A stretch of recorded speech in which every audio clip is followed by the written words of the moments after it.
뉴스 플러스 시작합니다. 전남 무안국제공항에서 발생한 제주 여객기 참사 이틀째인 오늘 정부와 관계당국은 사태 수습에 총력을 다하고 있습니다. 하지만 아직까지 신원이 확인되지 않은 희생자들이 있는가 하면 확실한 사고 원인 조사까지 앞으로 풀어야 할 숙제가 한두 가지가 아닙니다. 먼저 현재 사고 수습 상황 어떻게 진행되고 있는지 알아보겠습니다. 현장에 나가 있는 취재 기자 연결합니다. 성낙윤 기자. 네, 제주항공 서울지사에 나와 있습니다. 현재 사고 수습 어디까지 진행되고 있습니까?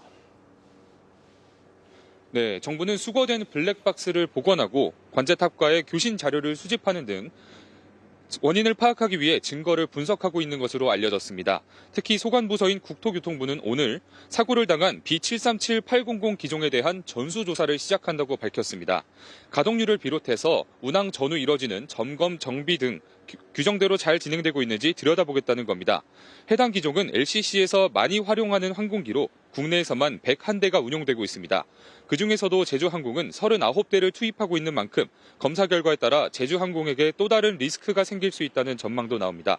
이 밖에도 정부는 사망자 179명 중 146명의 신원을 확인했고 나머지 33명에 대해서는 DNA 분석 및 지문 채취를 진행 중이라고 전했습니다.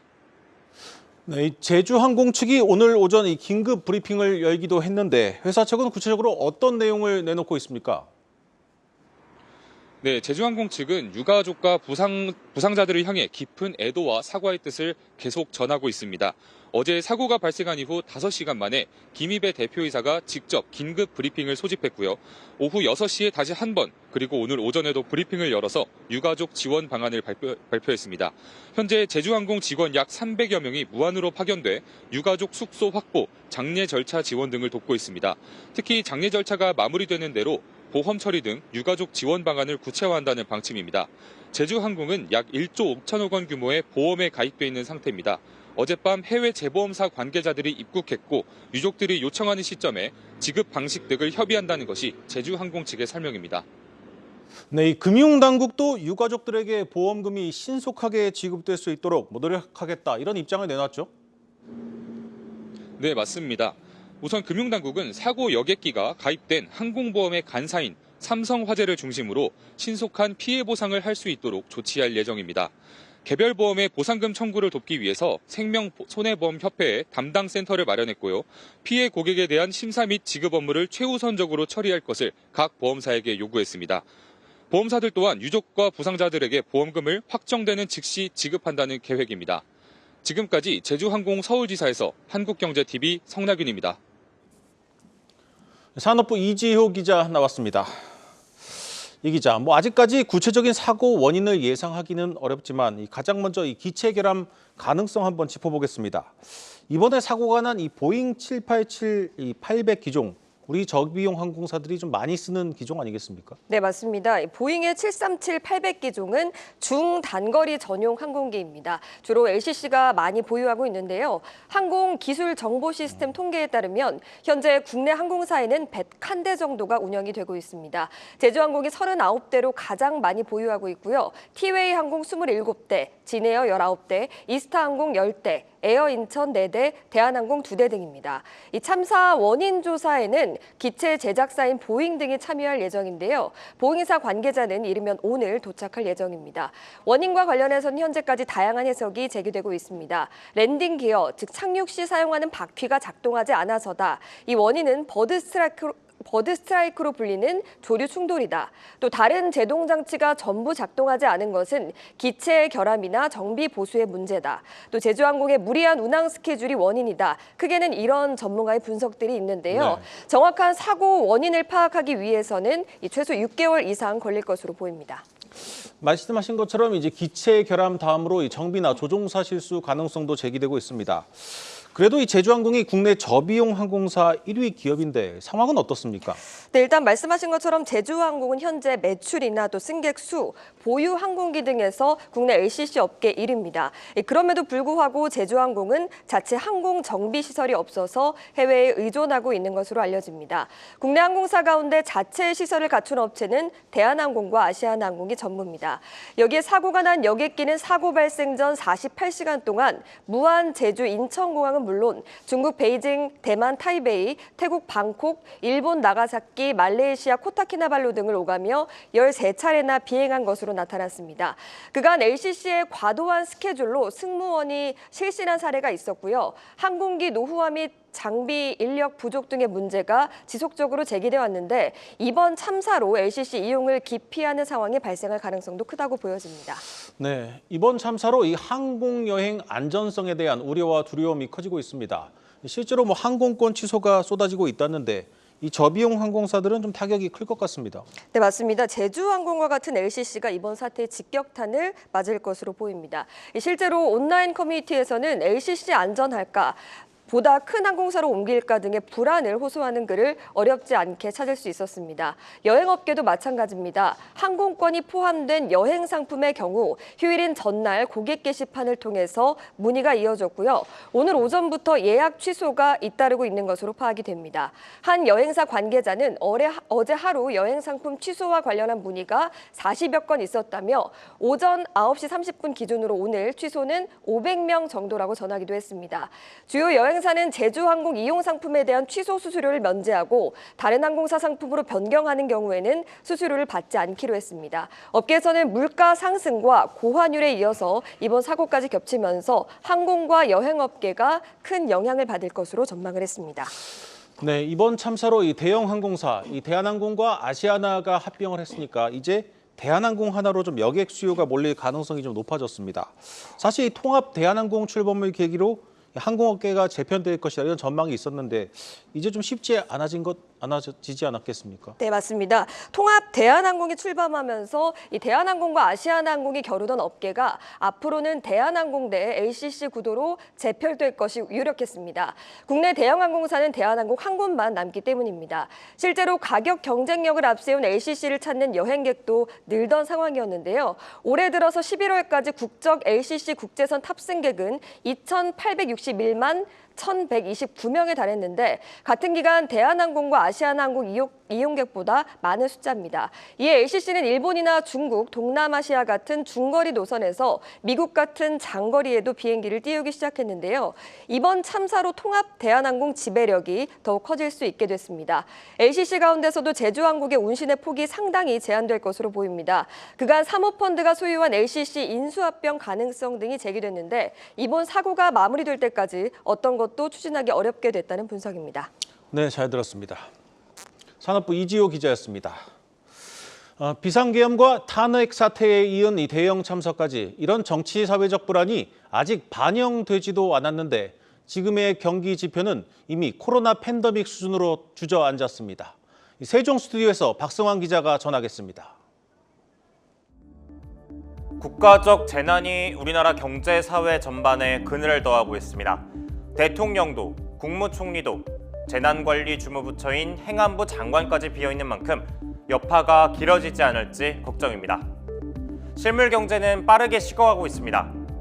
관공업, 서비스업 등을 가리지 않고 전체 산업 분야의 생산이 쪼그라들었습니다. 건설업은 공사 실적이 줄면서 7개월째 마이너스를 기록했는데 1997년 8월 이후 가장 긴 부진입니다. 현재 경제 상황을 보여주는 경기동행 종합지수 순환변동치는 2020년 9월 이후 최저입니다. 팬데믹 수준으로 경기가 어렵다는 뜻입니다. 경제 심리도 얼어붙고 있습니다. 12월 소비심리지수는 코로나19 당시인 2020년 3월 이후 최대 낙폭을 기록했고 기업 심리지수 역시 같은 해 9월 이래 가장 낮습니다. 더 우려스러운 건 계엄과 참사 여파는 아직 반영되지 않은 지표라는 겁니다. 계엄 사태 이후 소비 심리가 차가워지면서 이번 달 음식점 매출이 줄어든 것으로 나타났고요. 오늘 예정됐던 소상공인 돕기 위한 행사, 대규모 참사를 애도하고자 무기한 연기됐습니다.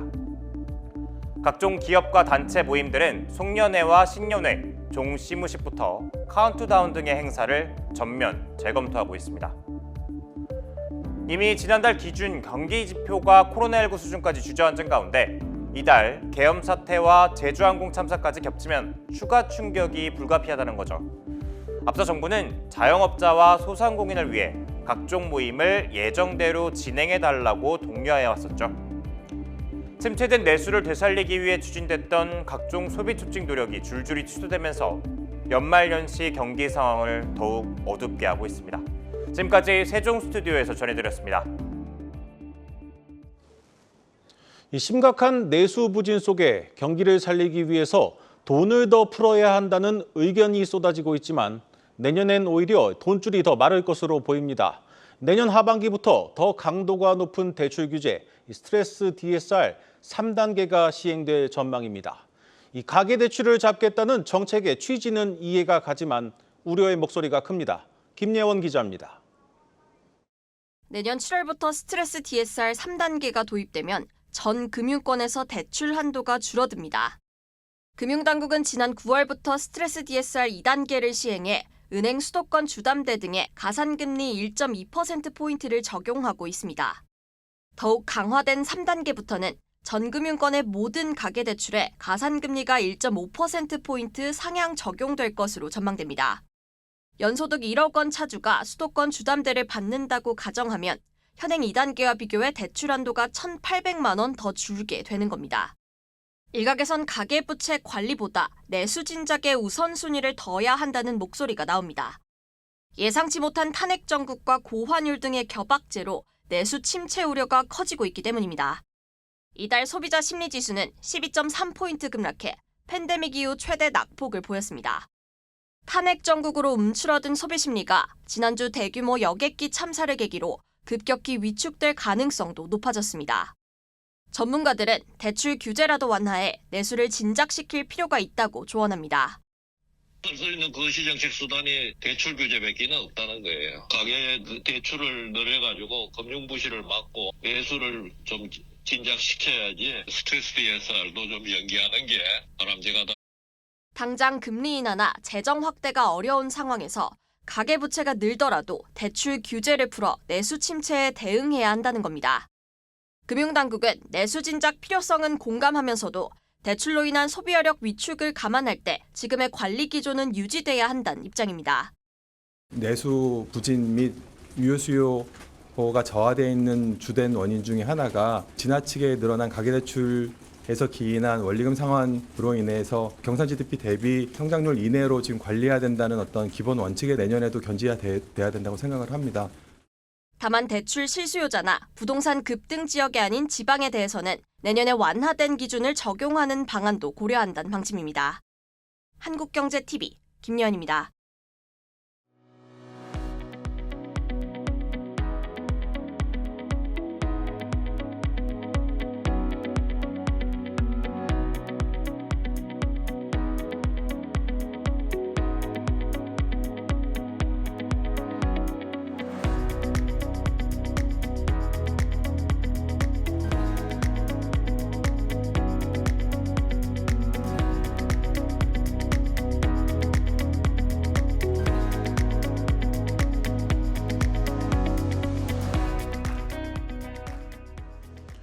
정치적 불확실성에 고환율까지 덮치면서 코스피가 올해 마지막 거래일에 결국 2,400선을 지키지 못했습니다.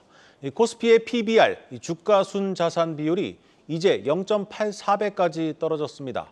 우울한 대내외 환경을 감안하더라도 우리 시장의 가격 매력만큼은 상당히 높아졌다, 이런 평가가 나오고 있습니다. 증권부 최민정 기자 나왔습니다. 최 기자, 올 한 해 우리나라 이 코스피의 PBR은 얼마나 떨어졌습니까? 네, 올해 초 코스피 PBR은 12월 선행 기준으로 0.97배에서 0.84배로 떨어지며 1년 사이 10% 넘게 하락했습니다.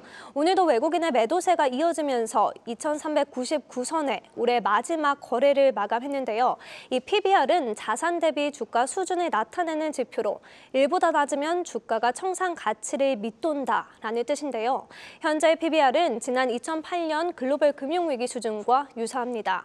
같은 기간 미국은 4.64배, 유럽과 일본도 1배가 넘는 것과는 대조적입니다. 국내 정치적 불확실성으로 인해 원달러 환율이 급등하자 외국인 자금이 이탈된 것이 국내 증시 하락의 원인으로 꼽히는데요. 오늘도 원달러 환율은 1,470원대를 유지하고 있습니다. 통상 원달러 환율이 올라가게 되면 외국인은 환차손으로 인해 국내 증시에 투자할 요인이 낮아지게 됩니다. 올해 초부터 말까지 이 PBR이 한 배를 밑돈다는 거 참 부끄러운 일입니다. 하지만 이 걱정과는 달리 오히려 이 저가 매수세가 살아날 수 있다. 이런 기대도 나오고 있는데 이건 좀 어떤 근거로 나온 분석입니까? 네, 직접 이제 증권가 센터장들과 이야기를 나눠봤는데요. 코스피 저평가가 심화하면서 저가 매수 심리가 살아날 수 있다. 이렇게 평가하기 때문입니다. 네. 실제 과거 PBR이 0.85배 수준을 밑돈 이후 1개월에서 3개월 내 국내 증시는 상승세로 전환했기 때문입니다.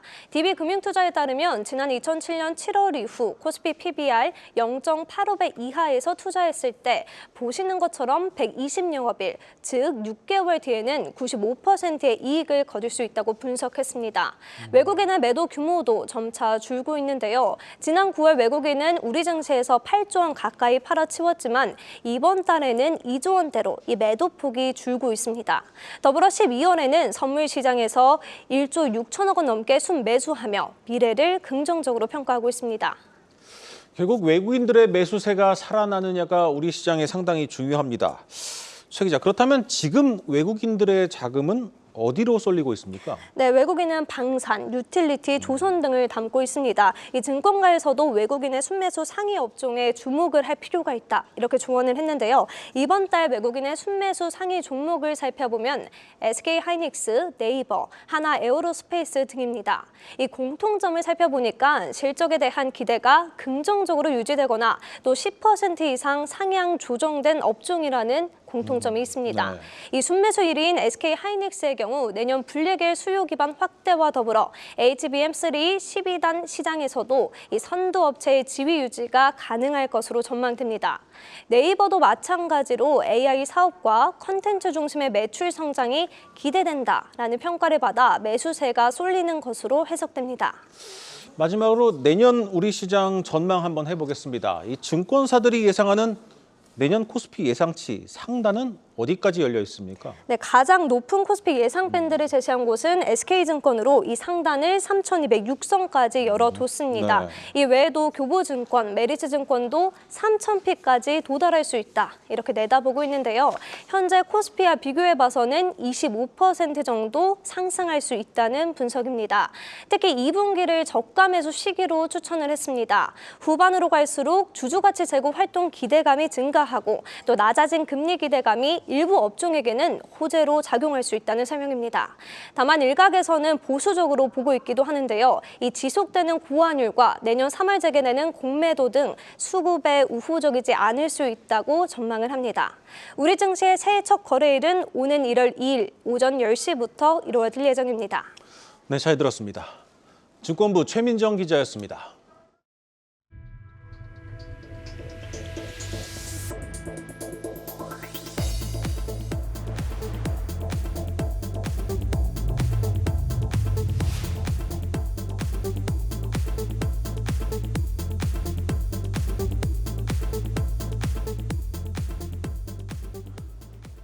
윤석열 정부가 추진한 교통 분야 핵심 국정과제인 이 철도 지하화 사업이 시작부터 난관에 봉착했습니다. 이 사업 시행자와 이 자금 조달 방식까지는 공개를 했지만 정작 가장 먼저 첫 삽을 뜰 곳은 아직 정하지 못했습니다. 방서우 기자가 취재했습니다. 지상의 철도를 땅속으로 묻어 조성된 부지를 주거와 업무시설 등으로 복합 개발하는 철도 지하화 사업.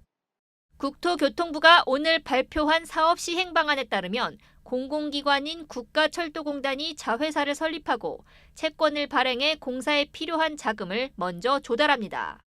이후 상부의 부지를 개발해 얻은 이익으로 갚아나가는 겁니다.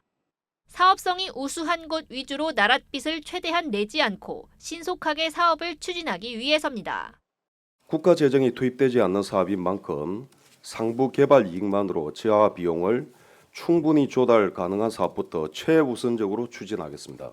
상부 개발 이익만으로 지하화 비용을 조달하기 어려울 경우 지자체의 지원 방안과 지역 파급 효과를 고려하여 우선순위를 정해 순차적으로.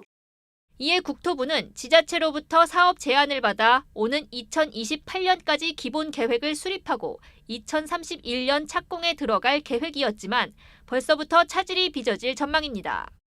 사실상 사업의 성패를 쥔 서울시와의 협의가 길어지며 가장 먼저 사업을 추진할 선도지구조차 정해지지 않았기 때문입니다.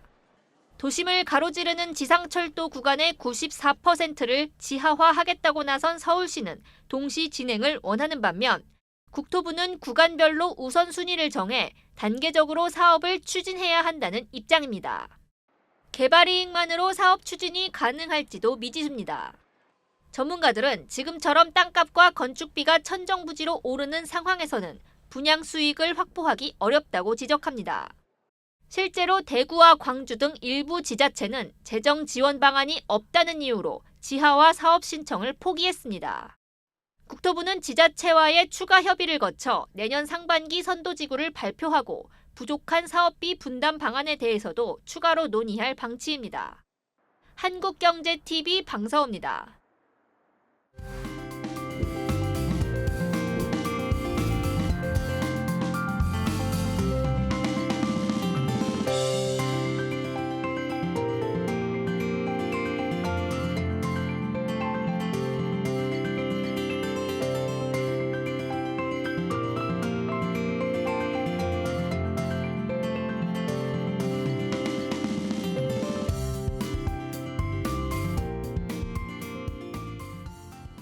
오늘 준비한 뉴스 플러스는 여기까지입니다. 함께해 주신 여러분 고맙습니다.